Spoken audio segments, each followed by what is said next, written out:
இயேசுவில் பிரியமான சகோதர சகோதரிகளே, இன்று நம்முடைய தாய் திருச்சபையானது அன்னை மரியாவை கோவிலில் கடவுளுக்கு காணிக்கையாக ஒப்பு கொடுத்த திருவிழாவை கொண்டாடி கொண்டிருக்கின்றது.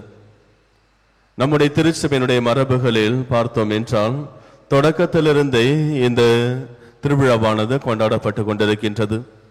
ஆனால் உலகெங்கும் திருச்சபை முழுவதும் 16ஆம் நூற்றாண்டில் தான் இந்த திருவிழா கொண்டாடப்பட்டு கொண்டிருக்கின்றது. 5ஆம் சிக்ஸ்தூஸ் 1585ஆம் ஆண்டு 16வது நூற்றாண்டிலே இந்த திருவிழாவை உலகம் முழுவதும் எல்லா இடங்களிலும் இதை கொண்டாட வேண்டும் என்று அவர் பிரகடனப்படுத்துகிறார். அன்று முதல் இந்த திருவிழாவானது கொண்டாடப்பட்டு கொண்டிருக்கின்றது. அன்னை மரியாவை கோவிலில் கடவுளுக்கு காணிக்கையாக ஒப்பு கொடுத்ததை பற்றி நாம் விவிலியத்தில் தேடினால் நமக்கு அதற்கான பதில் கிடைக்காது. நமக்கு கொடுக்கப்பட்டிருக்கின்ற 4 நற்செய்திகளிலும் இந்த நிகழ்வை பற்றி எங்கும் கொடுக்கப்படவில்லை. ஆனால் புனித யாக்கோபு எழுதிய நற்செய்தியிலே, விவிலியத்தில் இடம்பெறாத அந்த நற்செய்தியிலே அன்னை மரியாவை பற்றின அவருடைய இளமை பருவ குறிப்புகளும், அவர் எவ்வாறு பிறந்தார் என்பதை பற்றியெல்லாம் அவர் எழுதியிருக்கின்றார். அதிலே கொடுக்கப்பட்டிருக்கின்றது. சுவைக்கின் அன்னமால் அன்னை மரியாளினுடைய தாய் தந்தையர்கள் பல ஆண்டுகளாக குழந்தை இல்லாமல் இருந்து கடவுளுடைய அருளினால் குழந்தை பெற்றெடுக்கிறார்கள். எனவே அண்ணா என்ன செய்கின்றார் என்றால், அன்னம்மாள் இந்த குழந்தையை நான் கடவுளுக்கு ஒப்புக் கொடுப்பேன் என்று அவர் ஏற்கனவே கடவுளிடத்தில் வாக்கு கொடுக்கின்றார். அதன் அடிப்படையிலே அன்னை மரியாள் 3 வயதாக இருந்த பொழுது அன்னை மரியாவை தூக்கி கொண்டு சுவைக்கேனும் அன்னமாளும் எருசலேம் கோவிலுக்கு செல்கிறார்கள்.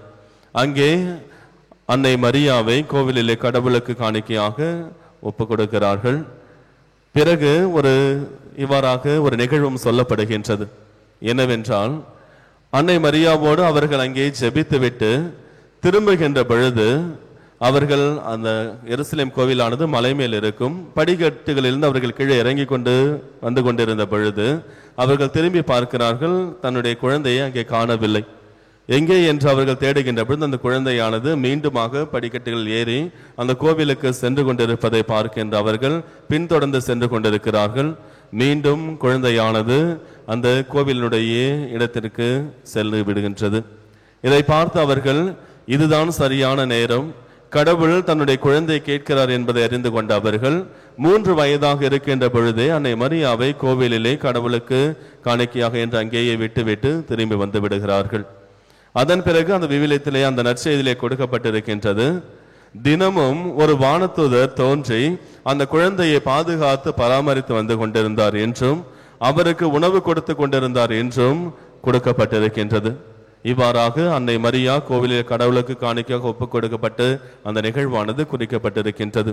இயேசுவில் பிரியமான சகோதர சகோதரிகளை, நம்முடைய வாழ்விலே நாம் கற்றுக்கொள்ள வேண்டிய ஒன்றே ஒன்று, நாம் நம்மையே இறைவனிடத்தில் ஒப்புக் கொடுக்கின்ற பொழுது, நம்மையே முழுவதுமாக கடவுளத்திலே காணிக்கையாக ஒப்புக் கொடுக்கின்ற பொழுது அவர் நம்மை முழுவதுமாக பாதுகாத்துக் கொள்வார். அவர் நம்மை முழுவதுமாக நம்முடைய செயல்பாடுகள் அனைத்தையும் அவர் பாதுகாத்து பராமரித்து நம்மை வழிநடத்துவார். எவ்வாறு அன்னை மரியாவை கடவுள் முழுவதுமாக பாதுகாத்தாரோ, ஒரு வானதூதரை அனுப்பி அவருக்கு தேவையான அனைத்தையும் அவர் செய்து பாதுகாத்தாரோ, அதே போன்று இப்பொழுது நாம் நம்மையை முழுவதுமாக இறைவனத்தில் ஒப்புக் கொடுக்கின்றோமோ அப்பொழுது இறைவனுடைய ஆசீர்வாதம் நமக்கு எப்பொழுதும் இருக்கும். இறைவன் தன்னுடைய வானதூதரை அனுப்பி நம்மையும் ஒவ்வொரு நாளும் நமக்கு தேவையான அனைத்தையும் செய்து நம்மை எல்லா விதமான சூழ்நிலைகளிலிருந்தும் பாதுகாத்து வழிநடத்துவார். நம்மையே முழுவதுமாக இறைவனுக்கு ஒப்புக் கொடுத்தல் என்பது சாதாரணது அல்ல. புனித பவுலடியார் போன்று நாமும் சொல்ல தயாராக இருக்க வேண்டும். கலாத்தியருக்கு எழுதிய திருமுகம் 2வது அதிகாரம் 20வது வசனத்திலே புனித பவுலடியார் சொல்லுகின்றார், இனி வாழ்வது நான் அல்ல, என்னில் வாழ்பவர் இயேசு கிறிஸ்துவே என்று சொல்லுகின்றார்.